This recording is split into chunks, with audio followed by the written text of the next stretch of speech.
turn it back over to the Eagles. As we said, it's a Sal Pal Friday. Sal Paolantonio joins me now on the Boardwalk Honda hotline as the Eagles are getting ready for the Saints, and that seems to be the backdrop, the actual game, because so much, Sal, has happened this week since just the last time we talked, which was 1 week ago. So I want to get your reaction when you heard the news that Doug Pederson was in fact going to bench his quarterback, Carson Wentz.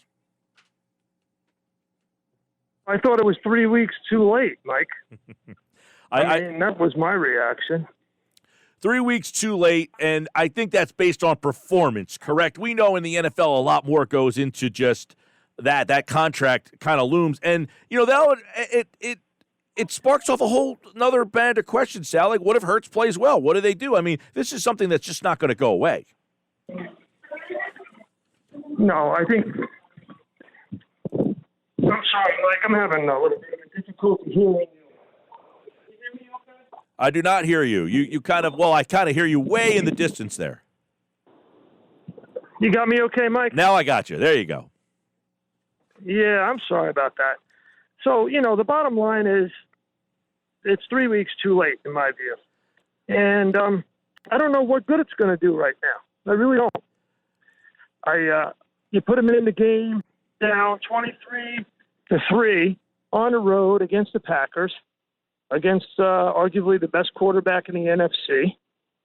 And then you put him in as the starter against the New Orleans Saints. It just doesn't make any sense.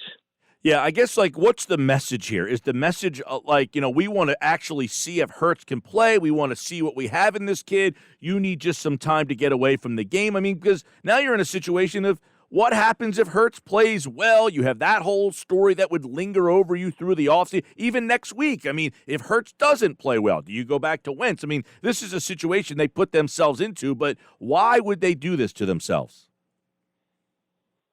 Right, so Doug was asked that.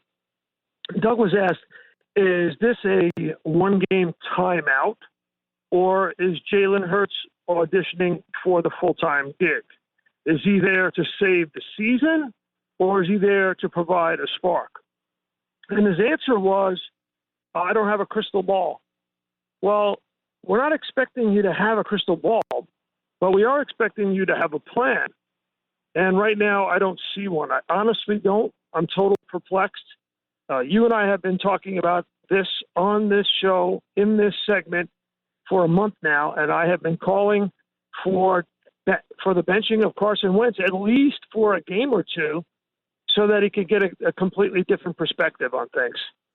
We know that contract looms over this entire organization. So in reality, Sal, do they even have, like he said, I don't have a crystal ball. In other words, they never saw this coming. Well, my question is, if this scenario, Wentz not playing well, people calling for Hurts, wasn't something they first saw, then how do I trust this group of people to fix this problem?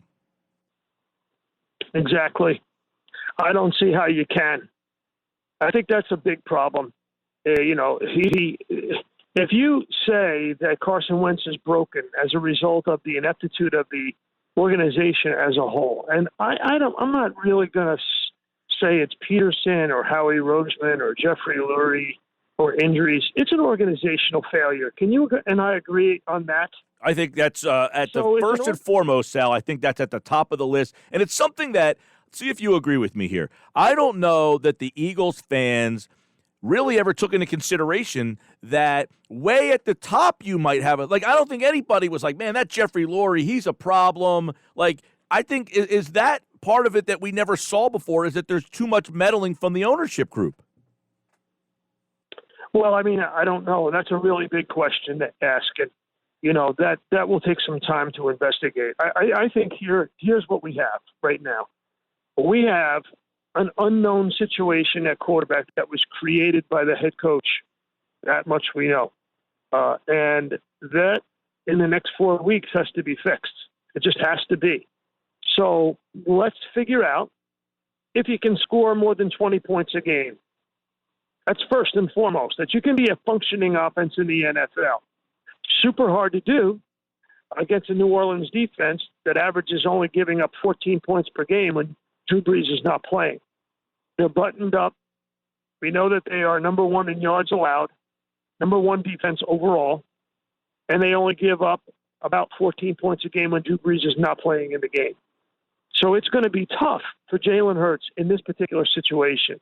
So what do you do with Jalen Hurts in this game?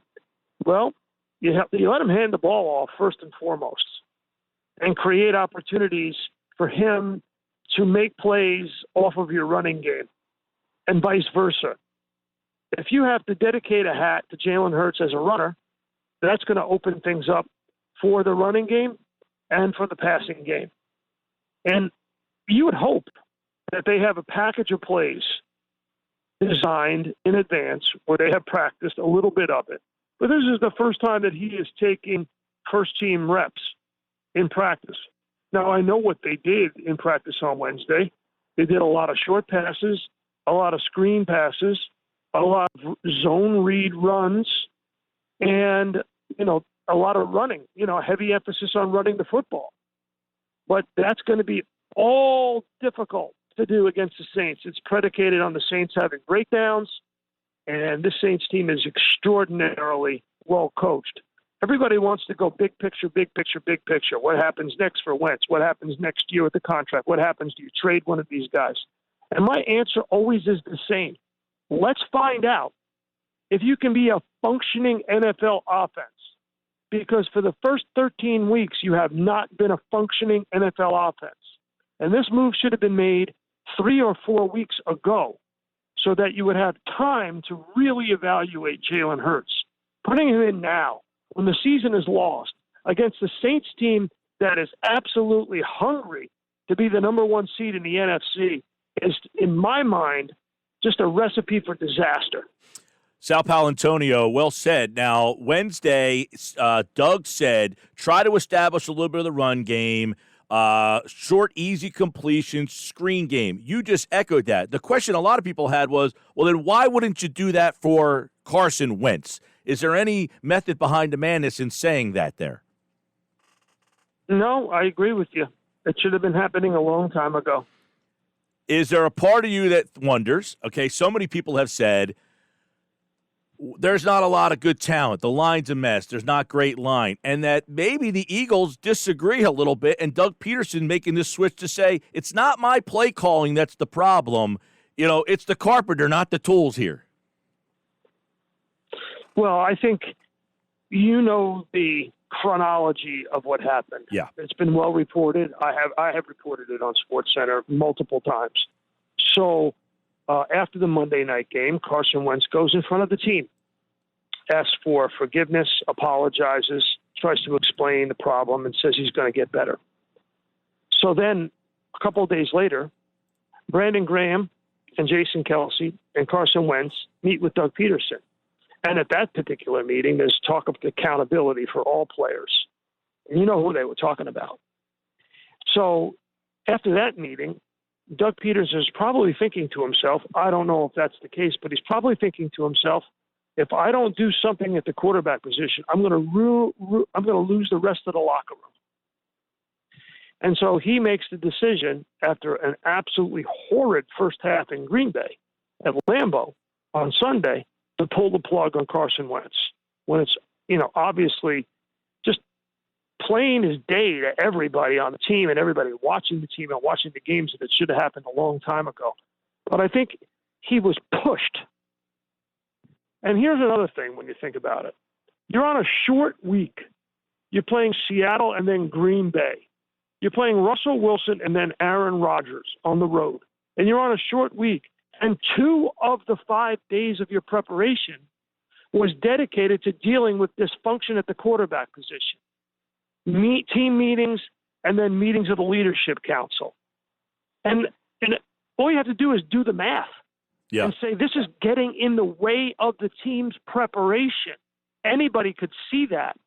It's totally obvious.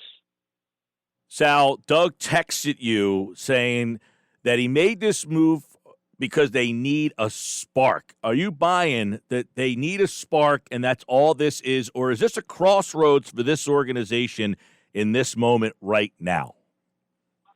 I don't know how to answer that question, and that is the big question. You hit on it. and I don't know. Yeah. And we will find out. It's sort of like a fasten your seatbelts. Let's find out what's going to happen next. Now, obviously, if I'm hosting this show 5 days a week, we did a poll the other day that asked our listeners, who's the most unlikable sports figure in Philadelphia? Overwhelming answer was Howie Roseman.